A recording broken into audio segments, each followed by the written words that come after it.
Terima kasih Anda masih bersama kami di iNews Prime pemirsa, dan kami mengajak Anda untuk memberikan pendapat di nomor telepon 0213927456. Sekali lagi di 0213927456. Tadi sebelum jeda saya bertanya pada Mas Birgaldo. Mas Birgaldo, tadi Pak Musni Umar mengatakan jika itu tidak adil bagi kelompok Anda.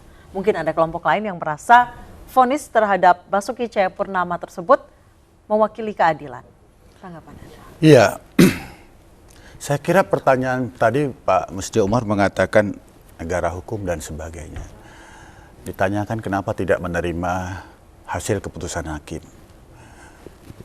Ini pertanyaan ini juga sama seperti ditanyakan kepada Nelson Mandela yang diadili 27 tahun yang lalu oleh karena politik identitas. Keputusan hakim, dia dipenjara. Atau kepada Bung Karno, itu juga negara hukum. KUHP kita lahir dari Belanda, oleh karena politik itu. Maka kalau hukum itu dibuat oleh karena politik identitas ataupun oleh karena kekerasan terhadap kekerasan verbal, intimidasi dan sebagainya, ini bukan negara hukum, Pak. Pak Musni Umar bisa saja mengatakan secara teori, secara textbook. Tapi rasa keadilan itu kan dimiliki oleh individu-individu. Karena setiap orang memiliki nurani, melihat, menalar sesuatu. Dia melihat, mencerna dan merasakan. Pak Ahok itu sudah ingin disingkirkan bukan karena proses dia slip of tongue pada saat mengucapkan itu di Kepulauan Seribu. Ketika dia dilantik, itu FPI besar-besaran mendemonya agar dia tidak jadi dilantik. Maka ada gubernur tandingan, Fahrudin namanya. Artinya apa? Memang akarnya Ahok ingin disingkirkan karena dia kafir, karena dia Cina, karena dia berbeda dengan mayoritas. Sehingga tidak layak untuk memimpin sebuah kota DKI. Itu muasalnya. Maka kalau kemarin di Kepulauan Seribu dia slip of tongue, itu menjadi kita sebut amunisi yang besar untuk menyingkirkannya dalam konteks perebutan kekuasaan. Oke lah, Pak Ahok bisa kalah. Kalah. Demokrasi meniscayakan hal itu karena suara terbanyak. Kami tidak menangis Ahok kalah. Tetapi kami menangisi ketika Indonesia yang dibangun oleh kesepakatan para founding fathers berdasarkan kesamaan hukum, kesamaan berpendapat, kesamaan di dalam pemerintahan, ini terjegal oleh karena perbedaan identitas. Sehingga kami merasa kami bukan bagian dari bangsa ini. Itulah yang kami rasakan. Makanya kami menangisi keadaan ini, menangisi Indonesia. Benarkah Ahok disingkirkan karena ada perbedaan identitas? Dan dulu ketika sejak Ahok akan dilantik sebagai gubernur pada saat Pak Jokowi akhirnya naik menjadi presiden, apakah ada upaya dari ulama sendiri untuk menghimbau? Ya, jadi begini ya. Satu hal yang harus kita pahami bahwa ketika beliau calon dengan Pak Jokowi untuk DKI 1 dan 2, itu kan nggak ada masalah. Ya kan? Jadi artinya kita harus adil juga dong melihat. Siapapun di Republik ini, apapun agama etnisnya, silakan untuk bertarung sebagai kepala daerah. Jadi harus siap kalah, siap menang gitu.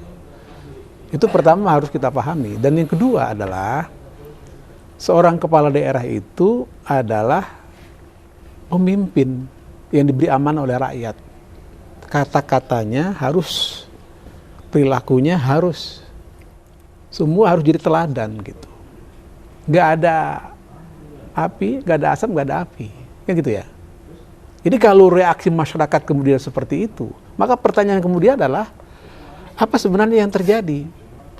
Jadi kita harus sebagai pemimpin itu harus self correction. Kenapa? Karena jabatan publik, uang rakyat, dibayar oleh rakyat.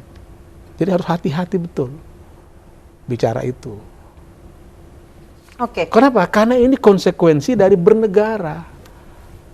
Ya kan? Konsep bernegara itu ya kita ada kontrak sosial. Kalau dari MUI sendiri, Mas Birgaldo, dikatakan bahwa ini bukan karena perbedaan identitas, bukan karena politik identitas, namun lebih karena perkataan Ahok di Pulau Seribu, bagaimana seharusnya seorang pejabat publik itu menjaga perkataannya seperti itu. Iya, kalau tadi Pak Amir saya mengatakan tidak ada asap, tidak ada api. Saya kira kan Pak Ahok ini punya hati, punya perasaan. Saya mau bertanya kepada Mbak, ketika Mbak katakanlah wajah jerawatan, saya katakan wajah jerawatan, walaupun faktanya demikian, pasti tentu merasa tidak nyaman, benar tidak? Nah, Pak Ahok ketika dia sebelum dilantik, dia diserang begitu masif. Dia masih menjaga perasaannya. Tapi oke lah, dia slip of tongue pada saat itu, walaupun dia tidak punya niat. Yang pertama kan niat, dia tidak punya niat. Dari 9 saksi kemarin yang hadir, 6 mengatakan itu tidak memiliki niat. Oke, hakim memutuskan. Tapi yang ingin saya sampaikan, memang dari awalnya Ahok ini ingin disingkirkan. Oleh karena identitasnya berbeda. Sehingga FPI dengan banyaknya ribuan itu ingin dia Ahok gagal dilantik. Oke. Itu sebuah bukti, itu fakta. Oke, Pak Musni, apakah ada politik identitas yang terjadi di Jakarta saat ini? Di tahun 2017 yang sudah begitu modern? Saya ingin bertanya dulu, menjawab apa yang sampaikan. Apakah salah politik identitas?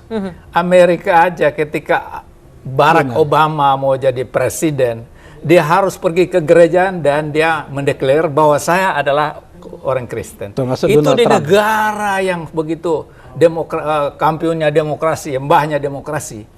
Apalagi di negara. Tapi saya ingin mengatakan, Ahok itu tahun 2007 itu kan dia menjadi bupati di Bangka Belitung ya.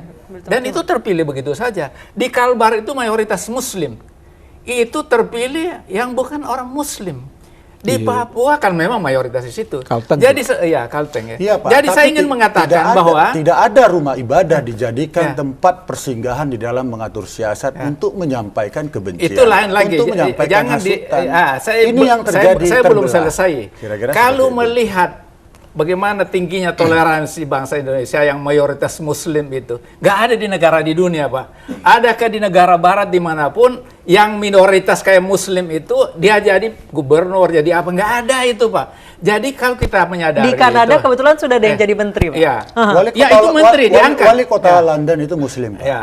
Oke lah, maksud saya Ya. jangan begitu. Kita ukurnya jangan begitu. Bapak Ya. sebagai sosiolog, saya kira kalau memandang ukurannya seperti itu sangat sangat naif menurut saya kalau ukurannya seperti itu.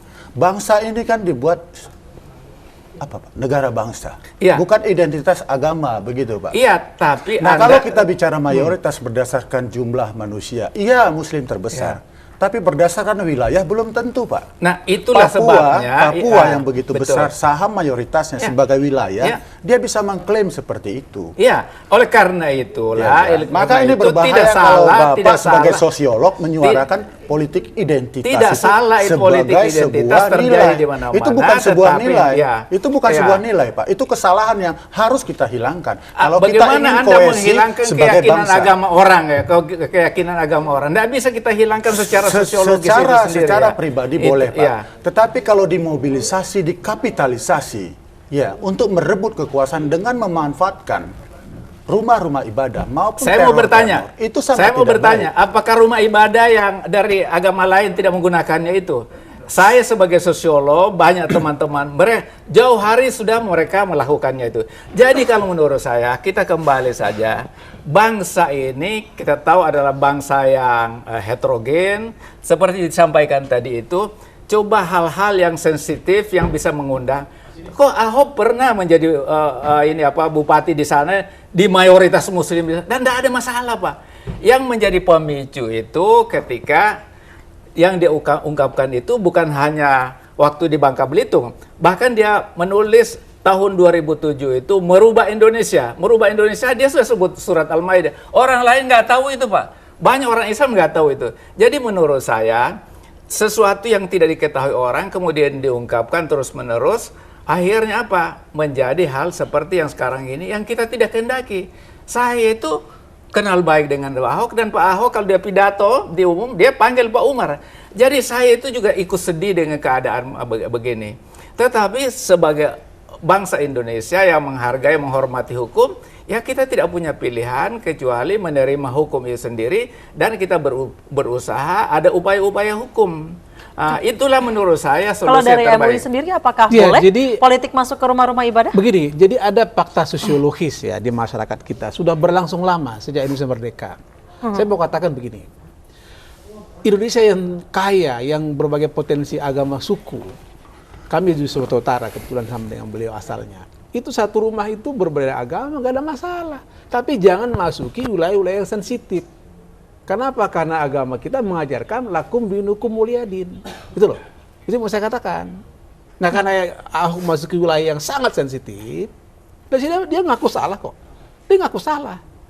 Dan karena pengakuan salah itu konsekuensi hukum yang harus beliau pikul itu sebagai konsekuensi dari negara hukum untuk menegakkan keadilan seperti kata Pak Sinaga tadi. Beliau memang keliru kok mengungkapkan itu. Jadi janganlah ini ditarik-tarik sedemikian, dipaksa-paksa. Negara kita terbelah ini nggak ada.